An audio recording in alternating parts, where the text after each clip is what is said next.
Welcome to the Journos. I'm Peter Martin, Hugh McDonald, Scott McDermott and Tam Cowan are here with me to discuss domestic issues and some of the topics just slightly further afield. And the four we're going to be dealing with today, who will Steve Clarke name in that 23-man squad for the Euros in Germany in the summer?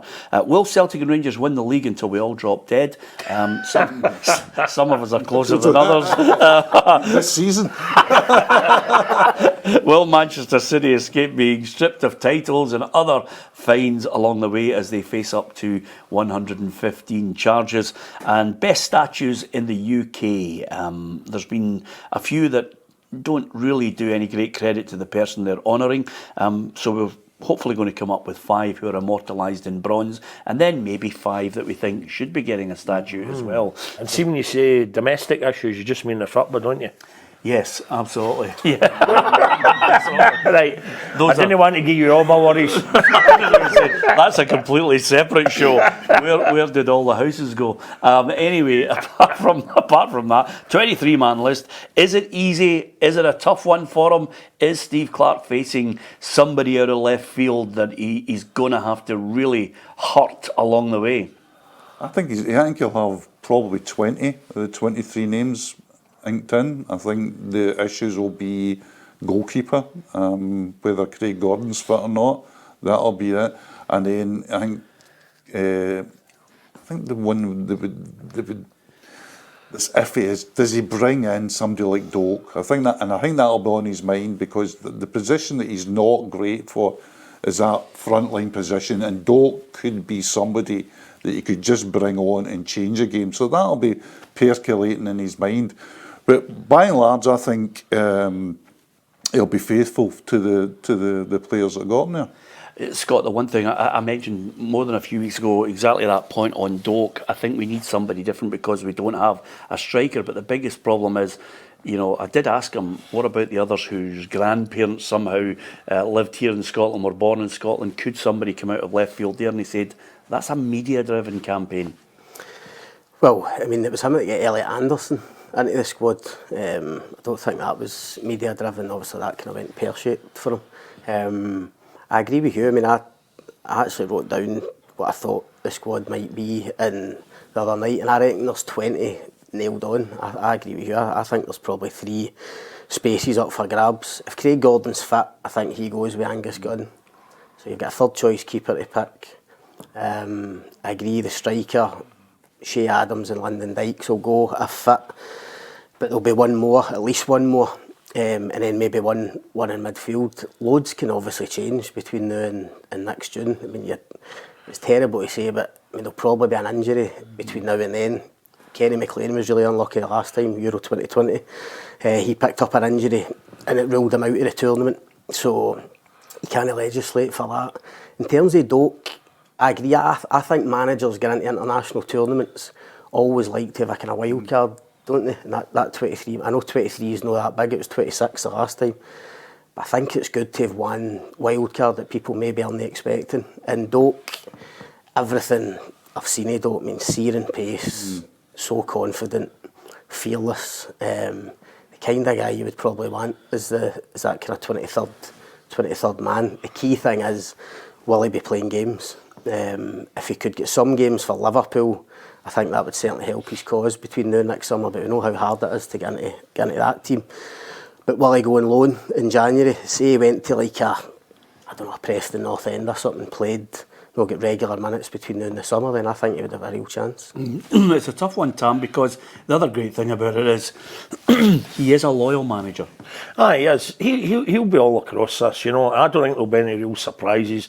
I think the big thing for me is I'm just hoping and praying that Lawrence Shankland can have a great season at Hearts and really bang in the goals and make it almost impossible for Stevie Clarke to leave him out. He obviously did himself no harm against Georgia with that late goal. I mean, what an impact, after just coming on. But I can't see there have been really any changes. The usual, I mean, any professional football people that I've met for the past several months now, in any sort of environment, a show like us or on the radio, I keep asking them, right, do you think, is there anybody out there that for some reason Stevie Clarke has overlooked him? Is there somebody, you know, and no, they just shrug their shoulders. So I think let the guy get on, mate. He's done absolutely brilliantly up to now.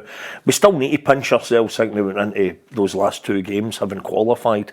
You know, we've never come close to anything like that in the past. So let him get on, mate. As for the goalkeeping thing, the only thing I'll say is, as much as I like to wear my claret and amber rim specs, if Craig Gordon was fit, then I don't think there's anybody to touch him. And I would love to think he could be 100% fit and right in goals. Do you still have him as number 1? Aye. If he's fit, if he's fit, I don't. And this thing about what is he now, 40, he might even be 41. That might have been an issue 30 years ago when players generally weren't fit to the same extent, you know, and sports science wasn't a thing and all the rest of it. But if Craig Gordon was 100% fit, I would have, I'd put him right in there for Scotland. Yeah, although 30 years ago, nobody was arguing in Italy when they said Andino's off in the squad. Exactly. So, I think though, Gunn's the man for Clarke. I think. I agree. Yeah, Gunn will be. I mean, yeah, he'll be number 1. oh, aye. Yeah. Even if Gordon's. Aye. Aye. I really do. Yeah. I think Gunn. I think the Gunn thing. See, when you look back at the qualification campaign about how well Clarke has managed his resources, I think the Gunn move to get Gunn in was absolutely one of the crucial things in that campaign, because if you could imagine where we would have been without Gunn in the campaign, with Craig Gordon being injured, you'd have been putting unblooded keepers between the goals, and Zander Clarke and Liam Kelly. Who knows who? But I think Gunn has been absolutely outstanding in it. He's also very adept with the ball at his feet. So this is crucial for. I just think but I do agree that if Gordon is fit, Gordon will be in the squad. Yeah, I mean, I think we can agree. Well, we'll tweak it either way, but I would give you the starting 11. I think he's got in his head what is the strongest 11. Yeah. I could debate it and say, right, okay, I'm Gordon as a top goalkeeper. I think he's a better goalkeeper than Gunn as far as shot stopping. But as you say, the ball at the feet is a crucial thing as well. So let's say Gunn, you've got Tierney one flank, Hickey the other, and then I think of those 3 at the back, you've got Robertson left side, Tierney in the centre of the 3. Yeah. That he's definitely going to play a 3-5-2 in my mind. You've got Tierney, then you've got possibly Hendry and Porteous, or McKenna and Porteous. I think Porteous definitely starts. Yes, I think he's played himself. Yeah, absolutely. And that right side. And then your middle 3 is a Stonewall certainty. You know, you've got McGinn, you've got McTominay, you've got McGregor, and then you've got Adams and Dykes, and then it's a supporting cast. Yeah. And of that, I mean, that's those 3 at the centre back area is a permutation. I mean, how do you see that 3 at the back? I think Porteous and Tierney definitely start if they're fit. The centre one, Hugh mentioned Hanley there. I mean, I agree. I think if Grant Hanley's fit, he comes back into the squad and possibly even starts ahead of Jack Hendry playing centre. Yeah. McKenna with a sub. McKenna's your backup for the left side. I think that'll probably mean Liam Cooper maybe misses out. Because I think if you've got Tierney and McKenna as your 2 left-sided centre backs, then you're covered. Henry will be in the squad, but I think Porteous starts, and I think Hanley probably starts. What about, see, as much as you're saying the midfield's nailed on, what about if Ferguson continues making the great strides that he has in a league like that? Oh, listen, out of left field, Tam, I agree with you. He's just still good to bring on for the bench. Scott makes a great point, is that there may well be, fingers crossed there's not, there may well be an injury, because the laws of football, you always get somebody who suddenly misses a major tournament. But the problem is, what we are all accommodating is the fact that somebody can hit a rich vein of form, somebody can lose it. But more often than not, he's got those key elements, he's loyal. He's looking at a squad and he's saying to himself, well, suddenly I could have picked 26 and I'd have been all right. Now I've got 23 and I'm going to hurt somebody who's been a foot soldier for me. So he's got to pick between Gordon, Angus Gunn, Zander Clarke, Liam Kelly. It's Cooper, Hendry, Porteous, Patterson, Hickey, Ralston, McKenna, Taylor, Tierney and Hanley, McGregor, McGinn, Gilmore, McTominay, Ferguson, Armstrong, McLean, Christie, Ryan Jack, and then Brown, Dyke, Shankland and Adams. Have we missed anybody? No. But he's got to hit 23 out of that. I know, there's a lot of ones that are going to fall. I mean, I think, for example, Greg Taylor will fall off. And the reason he'll fall off, I would just say, well, you'll be going with I think what Hickey and Tierney gives Clark is a bit of versatility, because you know, if things go all right, you can put Tierney in the Robertson role, and he can switch. He can switch Hickey. He can play Tierney as one of the three in the back. So he's got, and I think he'll use the Taylor space elsewhere in the team, possibly to get possibly get somebody up front. I think that's the glint for a Doak, for example. I think the midfield is nailed on. You're not looking for anybody to come in there. You're actually looking for who's going to drop out. Well, who is going to drop out? Because you can, I mean, I've got McGregor, McGinn, Gilmour, McTominay, Ferguson, Armstrong, McLean, Christie, and Jack. Well, I think what a call that is. I think they might all go. I mean, Ryan Jack would probably be the one. There's a wee bit of debate depending on his fitness and that's how 9 he's midfielders playing at Rangers. I know.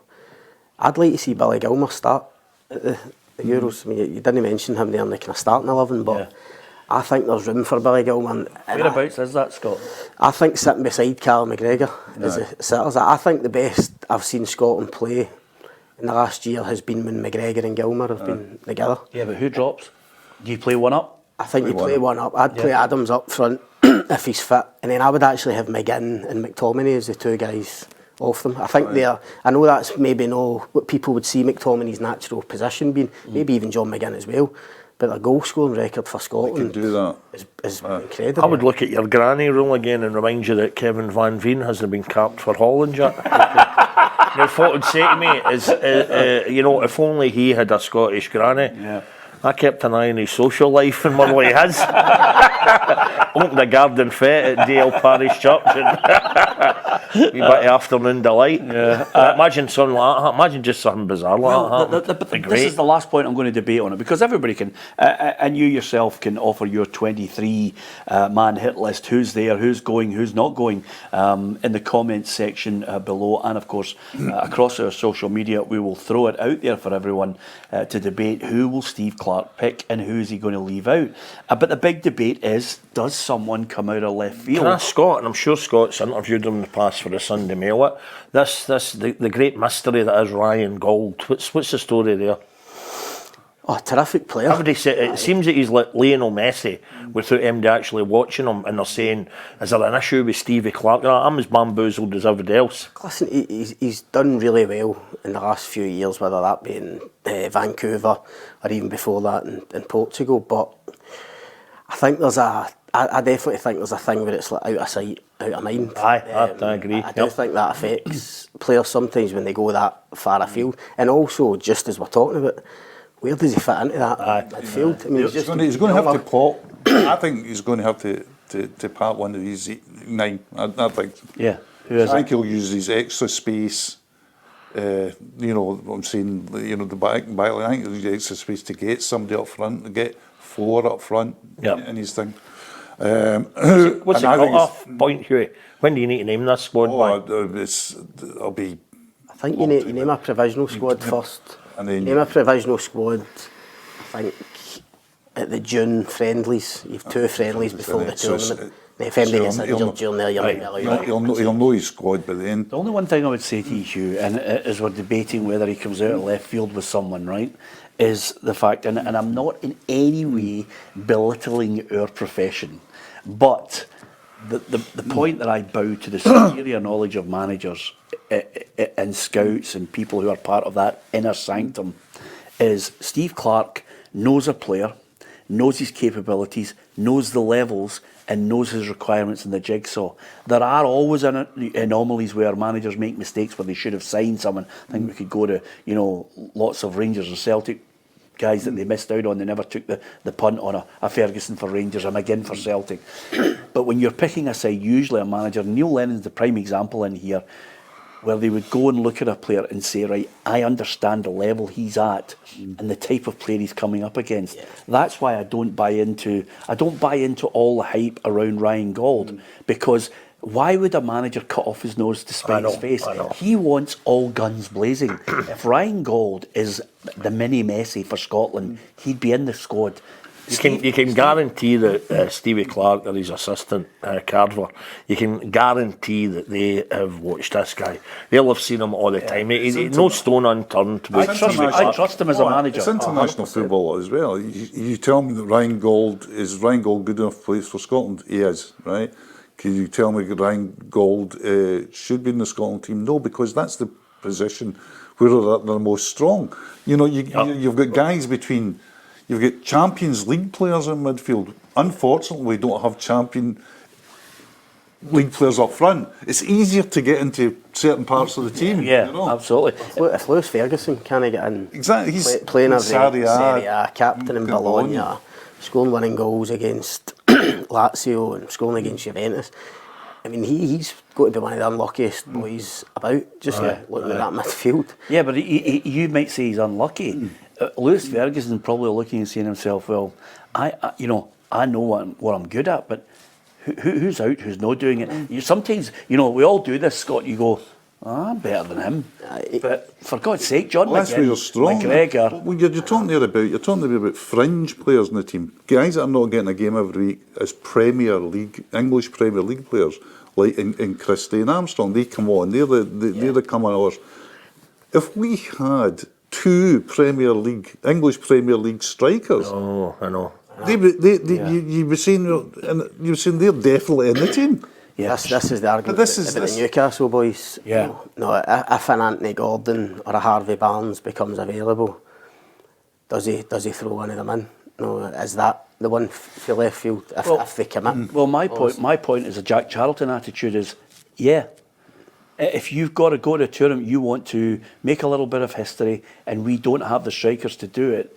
I think there's a wild card out there. The reason why I don't think it's Ben Doak is I wanted him in because I think he's got all those qualities that you mentioned, but as time goes on, he's not there. Steve Clark's had the opportunity with 2 games that really didn't mean much other than, pot 2, pot 3. He had the chance to maybe say, I'll give him 10 minutes and see if he is this electrifying player that can suddenly make that jump. It hasn't happened. He's still in the under-21, so I trust the manager implicitly because he's the best manager we've had in years' time. You know what? Well, you go back, Craig Levein, Gordon Strachan, however, other eras, every man in their dug in the pub was trying to pick the Scotland team. Everybody was thinking they knew better. Yeah. And I think when the entire nation wanted Stevie Clark to come in as Scotland manager, I remember saying at the time, the first time a wee debate broke out in our radio show, saying, look, I'm not interested, let the guy go on with it. Just everybody get 100% behind him, let him pick the players, he clearly knows what he's doing, and let's go on with it that way. And, he's barely put a foot wrong so far. Can I ask, by the way, about just the Ben Doak? Because I've only heard the name Doak. That was part of one of the players, intrinsic part of Morton back in the day. Mind when they had names like Doak. Is he part of that family? It's the only time I've heard the name. No, I don't think so. And somebody might correct me if I'm wrong, but I don't think so. But he's been one of those players that, again, Celtic should have really pushed the boat out. They gave him a sniff and then weren't prepared to actually tie him down. I think the boy had options. And I think they missed a trick with him because he could have been one of those players that they would have saved buying a Yang for. Yeah, it's hard to hold on to these young boys, Peter, even for the old firm.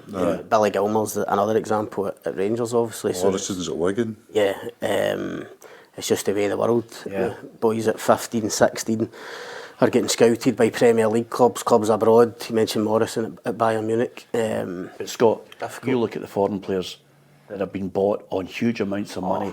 They're getting loads of money, and yet you can't look and see the potential of a young boy and say, listen, let's give him the deal. You lose money on a lot of foreign players. I mean, look at the money they spent on a Yeti. Yeah, a Yeti, 5 million. It never kicked a ball for them. And you tell me you can't go and get a Doak. I think money was the problem there, Peter. Yeah, McGinn? I think McGinn was the one that got through the net, absolutely. Yeah. But I think Doak, see, once Liverpool came in and said, and Klopp was making calls and all that, and see nowadays it's a change. Well, I always think the big one was Ryan Fraser. Remember when he left Aberdeen? Yeah. And he was only 15, 16, and I talked to the late Craig Brown about it. And he says it's very difficult to talk to players when that generation, when you say English Premier League. Because that's what that's where they want to go to when they're 25. They're saying, that's the journey. And then suddenly at 15, somebody's saying to them, You can come to Liverpool Yeah. under Klopp. And by the way, I don't know what Liverpool are paying him, but I think it'll be decent. Yeah. I think that's not Hugh, when players like that, only a few years before that, when they started getting interest, it was probably a Premier League shirt they were wearing as they were running about playing football, you know. Another thing as well, Sorted with it. the other thing was Doak came on in a Celtic Rangers game. Aye. Yeah. So he got his. I mean, I think they were saying, if you stay here, we'll give you a chance. I think it was just. Yeah. I know what you're getting at with, you know, players going and that. McGinn was a big loss for Celtic, but I just think, see, the more I hear about the Doak thing, and I'm trying to write something about him, the more and more it seemed that it was inevitable. Listen, if you push the boat out for somebody with that potential, instead of the one for the futures that are coming in the door, there's plenty of money to take a hit on it. I'd rather take a hit on a Doak than somebody like an Ayeti who's just going to waltz right back out the door at the boy at the Barcas. Yeah. And you know, these are the things you've got to weigh up. Listen, for every great one that they punt for 20 million at either club, there's about 9 people that you think, I remember him, what did he ever do? So, and we slightly digress, but it brings me nicely to that point, which we're all here, and we've all been working in the industry for a hell of a long time, and Tam's probably the greatest man to sit and talk about this, but we're looking at the whole situation of people saying the league, the money that's coming in. There's no point in comparing this to the English Premier League because you know it's a failed situation we are in, looking as paupers into the money that they're generating. But we are in a situation where we've all watched Celtic and Rangers win the league. Yeah. I crave competition and having the ability to even have a third element. But you know, I don't know how we do it. I don't know how we change it. I don't know how we suddenly, you know, generate more money for other clubs to at least try and offer some kind of resistance. I remember years ago at the time, he was still doing a column in the Evening Times when I was there, Ian Archer, and he later said it had been tongue-in-cheek in his column the following week. He was talking about a handicap system. That would work out, you know, like in recent years, if Celtic won the league by 20 points, you know, you started off staggered the following season. And then I remember him saying, as I say, the following week, he said, it was just a bit tongue-in-cheek, it was desperation kind of stuff. But a lot of folk had kind of bought into it, you know, obviously Celtic Rangers are never going to agree to it. I think there are certain weekends of certain seasons, Peter, where it's summed up for me that it's always just going to be Celtic and Rangers. And I think it was in the same weekend that Celtic get the man sent off early against Livingston, and yet they just trotted out comfortable winners. I think that was the same weekend that I saw Motherwell performing maybe the best I've seen at Ibrox since 1994-95, but ultimately Rangers still win the game. And I remember that weekend saying, what's the point? You know, Celtic and Rangers, they're always going to come out top.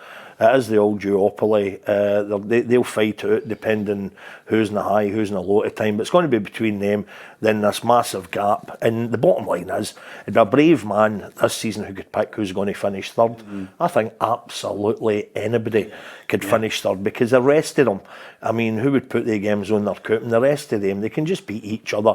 And the bottom line is, as great as St Mirren had been doing, when Dundee absolutely pumped them a couple of weeks ago, you didn't fall out your armchair when you heard that result. You thought, aye, fair enough. You know? I hate to be the prophet of doom, but the standards is also poor, and that's why I think, you know, somewhere along the line there are two elements to this. For me, it's a marketing one. For me, you know, I can always remember Lachlan Cameron speaking to him, and he said, you know, they need to adopt an attitude of the NFL, which is basically an independent marketing group who works for the collective, and we avoid the cinch situation, which is farcical. And then we look towards a whole big pot of money that suddenly there's no contention. These are the deals that are done. You sign up to it. You get rid of the 11-1 because that, at the moment, is giving even more power to a dictatorship in Scottish football. So you get rid of the 11-1, possibly make it 8-4, and you get an independent marketing company, and then you, for me, increase the league to a set amount of people who have to meet certain criteria. I don't mean they need to build new stands like St Mirren and, you know, almost take them to the edge of a cliff, but you have to meet certain criteria, grass pitches, the lot, and then you take a different attitude to marketing the product to try and generate even more income. You're not just going to end up with the same outcome, though. Well, It's going to be different. No, listen, this is the other part of the debate. This is the missing part of the jigsaw. What you do is you generate more money. There needs to be an emphasis. There needs to be something in place. I'm just throwing it up here for you guys to debate. There needs to be something in place to... Admittedly, a lot of players are going to play in the English Premier League, but there needs to be something that promotes the need to play homebred players that get that 50 to 100 games, that get you the chance to get even more good Scottish players, that get you the chance maybe for them, to build a team 2 or 3 years and then punt them on. But there's got to be something rather than what we are witnessing at the moment, which for all, I'll be dead I don't think I'm going to see anybody other than Celtic Rangers win this league. We tried that with the young players, though, didn't we, with the subs? And they just ended up sitting them on the bench and getting their bonus. It was better for them to go and What about a points deduction for pyros and unsavoury chants? Because we keep kidding on it, we're wanting all that stuff kicked out of football. We've never done anything. Yeah, but that's an admonishment of responsibility. Well, on the pyros. We can get us on the pyros. That's an admonishment of responsibility. That's all that is. I mean, that's one of those the police say, you handle it, no, they go, no, you handle it. So they're all washing their hands of that one. I think it is, for all we've thought about, right, Rangers and Celtic, the big go to England, right? And we also know the issues are there, and if a top flight in England, the old turkeys voting for Christmas thing, they're not necessarily wanting them in. Would they be happy starting way down at the bottom of the English leagues? Don't know about that. Would the clubs away down at that end of English football be happy to welcome them in? But I'm like you, Peter. I would just love to think, for all we've heard about this in the past, from fans of Celtic and Rangers, from certain managers who have hinted at that, we're bigger. I remember Dick Advocaat at one point. Remember he said he reckoned he had 3 teams that he could pick. Now he had one for the domestic stuff, one for the cup competitions and one for Europe kind of thing, right? He must have mentioned the possibility of Rangers and indeed Celtic moving to a bigger league. But I'm like you, just to see what happens. You get the folks saying, it would end up like the League of Ireland. But you think, well, there's no kind of precedent that had been set there. It wasn't as if there was 2 big clubs left the League of Ireland to, so I've never quite got that argument. But for us, as much, well, there you go, as much as I'm saying anybody could finish third, then it seems natural then to say, if we didn't have Celtic Rangers, then anybody could win the league. Yeah. So there's your competition element. I'm not pushing the old, non-stop, let's get Celtic and Rangers out. It's not going to happen. It may well happen in a Super League format, which will generate money for them. But I'm just looking at it, and we're not unique, Scott, because Bayern Munich have won the league 11 times in a row. They've also got that problem. How do you stop the juggernaut? See, just in a football sense, what Tam's talking about, and it might never happen. The one thing, or the 1 year I always think about is the Hearts year with George Burley. Oh, aye. I mean, but we were 13 games in and they were top of the league. Yep. Hardly lost a game. It's one of the great kind of what-ifs. Yeah. Scottish football. You think the Hearts? I think the year when Ronnie Dyler was in charge at Celtic, before October was out, Aberdeen could hit the top of the table, and you thought, what a chance to win the league against a manager who is so far out of his depth, and his players had literally looked at him and thought, you haven't got a clue what you're doing here. And, at that point I thought Aberdeen, and they blew it, never won a game in October, and then it just crashed. I think if you get the right manager, it's a moment in time, isn't it? If you get the right manager and the right squad, and you can build momentum, it can happen. I mean, it's a cliche, but Leicester's the great example in the Premier League. And I think in Scotland, as much as we always get the figure wrong, the Dundee United model 1983, if there was a manager now who reckoned they could put the same team out in the park every week, they could avoid injury, they could avoid suspensions, the players know each other inside out, they play the same formation every week, they're very, very settled, and they could pick up results here and there at Ibrox and Parkhead. That's their only chance. It's not going to happen though, Peter. Here is the one situation where it could happen, right? And it goes back to you and I in the discussion. Now, I'm only suggesting this if I was this gentleman, right? If I was James Anderson and I'm saying to myself, well, I'm getting on years, I'm a billionaire. Why don't I have a right crack at it? I've given money to all these worthy causes. I'm a jambo. Let's give them the money. I'm happy with the manager that can do the job. Let's go and rattle them for 1 year, and I'll die having given them the best year of their life. Yeah. Because it needs a millionaire, doesn't it?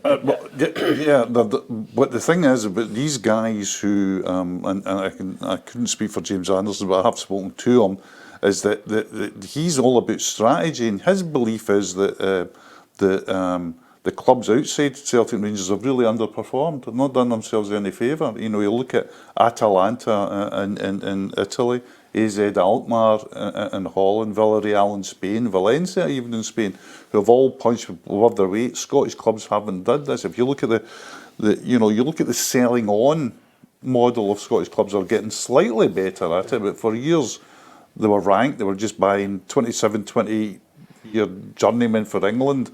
They had no sell-on value and short. So it needs to be a real thing. The short answer to me is it won't happen.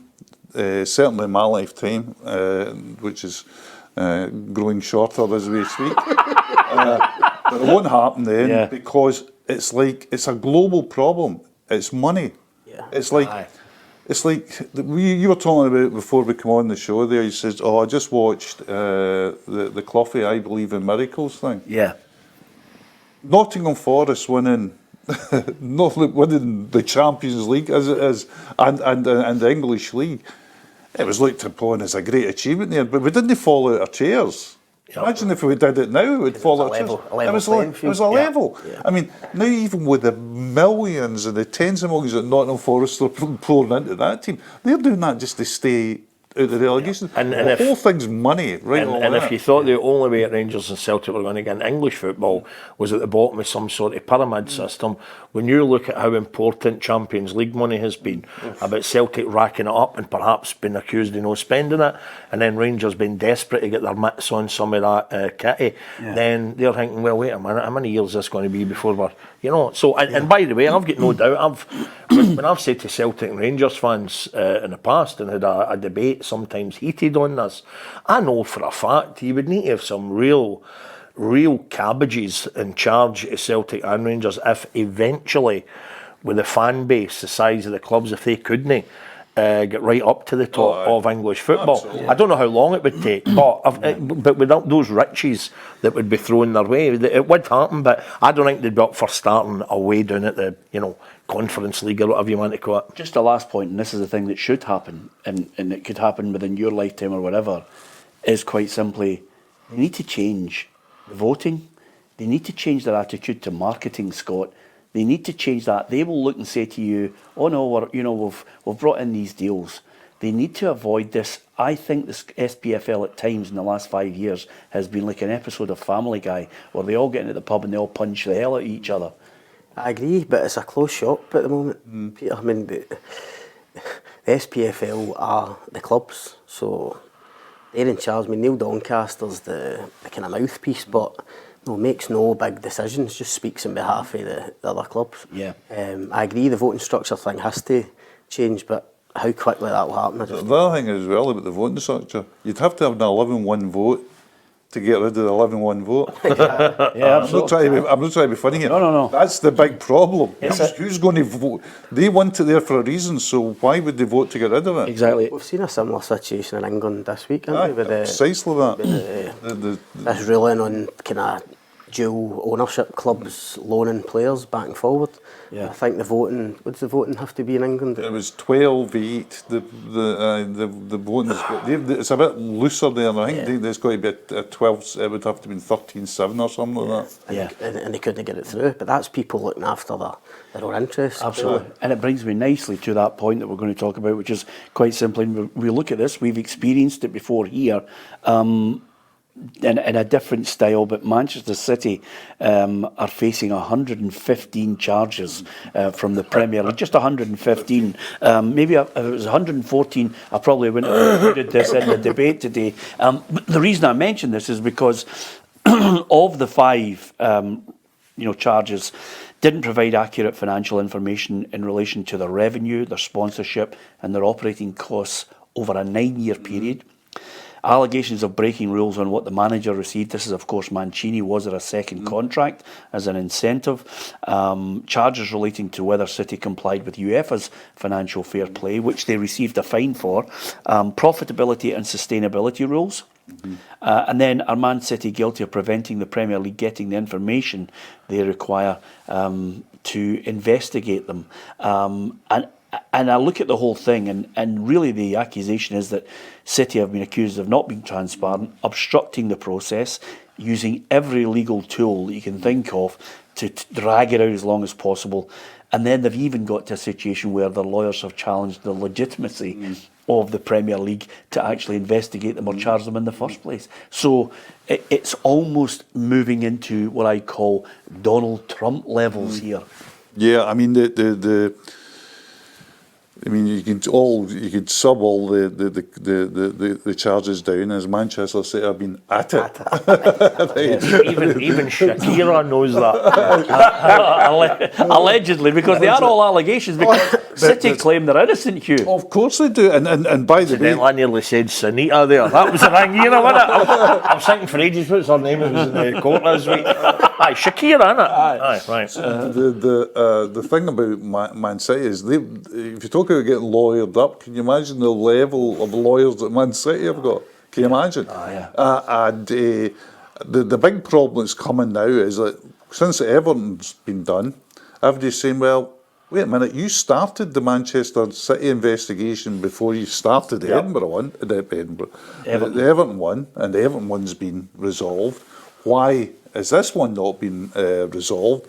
And the reason is that every step will be, the little mines laid on both sides, because it'll be hugely litigious on both sides. They'll have the best of the best here, because what you're talking about here is not just like, if you said to Man City, I dare say, if you say, right, see if you're 115, you're going to get a 10-point deduction, they'd be rubbing their hands. But I mean, the great fear for them is relegation, and the great fear for them is some kind of thing that impacts completely on the business and its reputation. So it's a watch this. You mean just the backers then just totally pull the plug? Well, I think the backers are so far in because United Arab Emirates. I think they're so far in, they're in for it completely. I don't think there'll be any shrugging or shirking here. They're fighting to the death on this one. Yeah, Everton's a slightly different case because it's over a 3-year period up until 21-22 season. They just basically overspent. It's one issue, and the 8 months, boom, there's your 10-point deduction.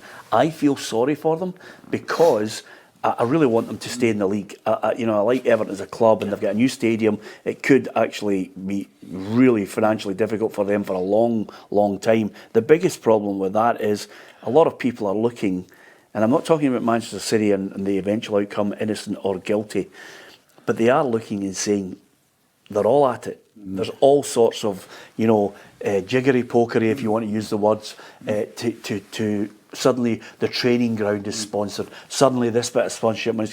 They're all working out how there's a loophole there to get them the success. The thing about Everton, Peter, Everton were actually compliant with the investigation. Whereas Man City have argued against every charge and providing evidence and information and stuff, Everton were actually cooperating. So, there's no many things shock you in football now, I don't think. But I was staggered when I heard the 10 points for Everton, given the nature of the charges and, as you say, the kind of shorter period. And you mentioned that the bar's been set now. The precedent's been set. And I don't see. Man City are a powerhouse now. When you think of that ownership and everything they've achieved, but I don't see how Man City can get out of this. Can any of you explain to me and perhaps the viewers just how much Everton had overspent and what is the rule on overspending? But what's going to be the ratios and stuff? Is it income against expenditure? Yeah, how does it work? You've got to live within your means as a business. You can't spend more than you're bringing in. Right, but to what level? Because there must be so many football clubs living within their means. One of the deals that set them over their spending was the Nathan Patterson deal, which they investigated. And that really was one of those situations where, as far as the Premier League was concerned, that deal should not have been done over that 3-year period. So you've got a certain parameter of, you've taken this in, this is how you've got to operate within it. that's where I think, when you get to 115 charges and then you start putting up blockers all the time. See, one of the things as well is sustainability. If you say, well, yeah, we spent 400 million on players, but our sponsorship deals this year were 400 million. Yeah. And I think what the transparency and sustainability is that they'll be looking into the validity of those sponsorship deals. Is those sponsorship deals not really sponsorship deals, but just donations to buy players? Yeah, this is Man City you're talking about. And that is, I think lawyers, just even explaining that in the most crude terms there, lawyers could have a field day with that, couldn't they? Yeah. One of the other things I feel sorry for Everton, one of the big issues was obviously during the COVID times, they basically claimed, when they were doing the finances, they claimed, well, we've missed out on so many millions because these players here, we could have sold them on because of COVID and that we couldn't. So they've been punished for that because they've been accused of over-egging that. But who decides how much a player's worth? And is this of the points or the deduction? Is it already appeared in the league? Is it the asterisk and everything? So where are they now? They're now got 4 points. Joint bottom. So I still think they'll escape. So I think this season is a perfect. I think it's a perfect season as well because I think there's a couple of teams there that you could say off the top of your head they're down. Unlike Sheffield, Luton. I feel sorry for Man United. They need to go to Goodison on Sunday, first game after the points deduction. The crowd will be right up for that. Yeah, absolutely. What an atmosphere. At times like this, I'm delighted that Motherwell were absolute crooks long before any rules kicked in. When we went into administration, it was a wee slap in the wrist. We got rid of a few duds that had been rotten anyhow. Well, I was actually just about to finish on the point. I wonder what punishments will come into effect if they are found guilty. And again, you have to. Absolutely. You have to start Where I'm assuming is, I'm asking these questions, Peter, because I've little regard really, and I don't have much an interest in English football. But I'm assuming then that I know the point of the grass and everybody else off here, but there must be so many other clubs that are sitting there thinking, is it us next? Yeah, Chelsea. And that's why Liverpool are saying, well this is we're waiting to see because it had implications for us financially in Europe. Should titles be stripped? Where have we heard all that before? And that's funny is actually when we were all talking about it, we're saying to ourselves, it'll never happen to Manchester City. Do you remember we said it'll never happen to Rangers? Yeah. And these things can happen once the whole thing gathers pace. The interesting thing about it is where the dynamic comes from. If the dynamic is lawyer v lawyer, that is just another thing. But already you're seeing now the dynamic being club versus club.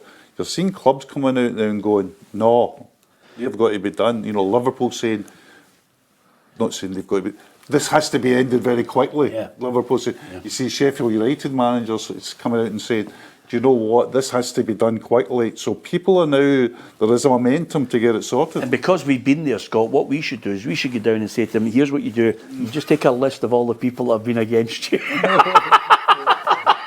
Face painters. Yeah. Just blame it in Dundee United. Yeah, that's exactly it. So anyway. Other thing, just on a point you made, that talk about club v club, you've now got the 3 relegated clubs. Aye. Season. You're talking about Everton. Want to try and sue them for 300 million.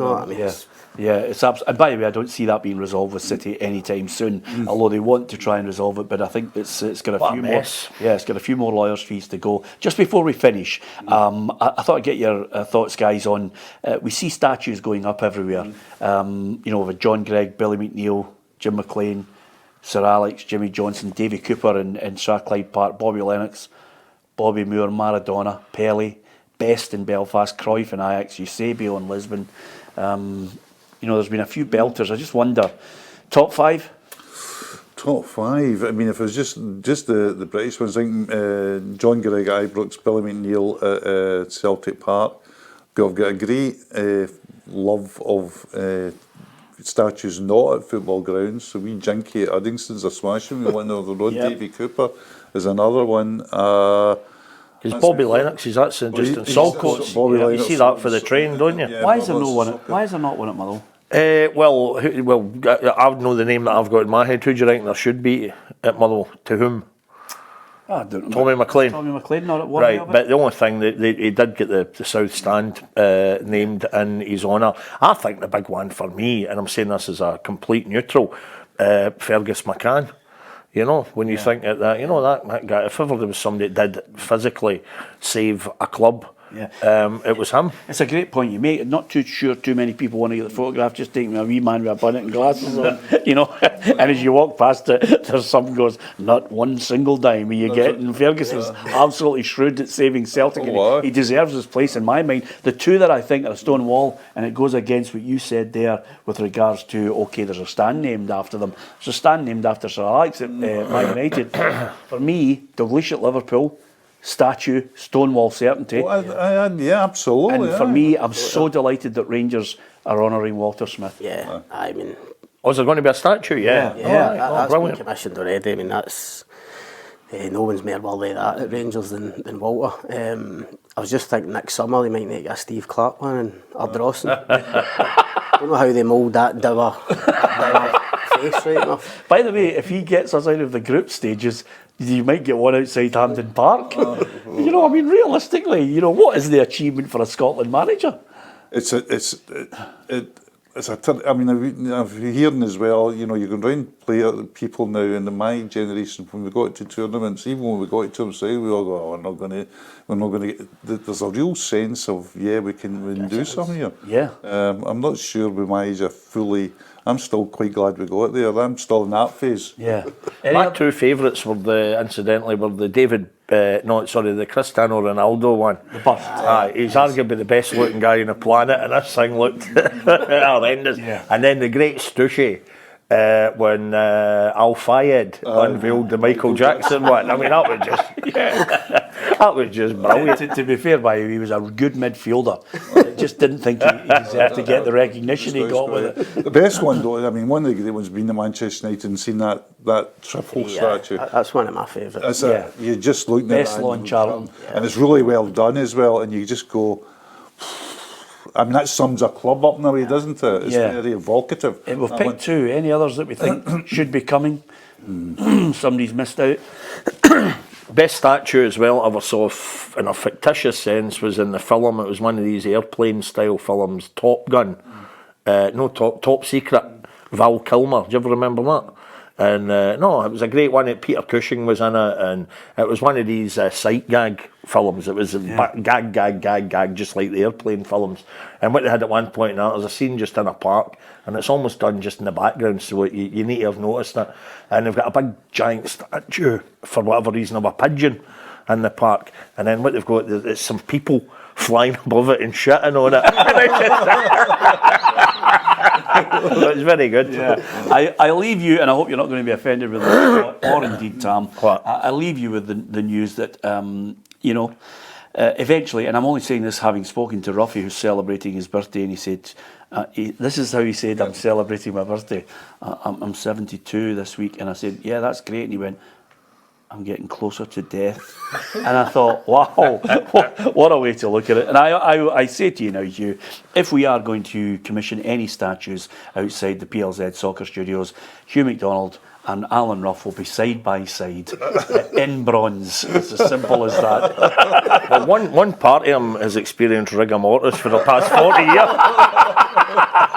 Well, so the rest might as well catch up. Exactly. Enough about Hugh. Let's crack on. Thanks to Hugh, thanks to Scott, and of course, thanks to Tam Cowan. From myself, Peter Martin. Don't forget, if you hit the subscribe button, you can join the football family on our YouTube channel. If you download the app, you get all the breaking news at your fingertips, and it's right across our social media as well. Thanks for listening and watching.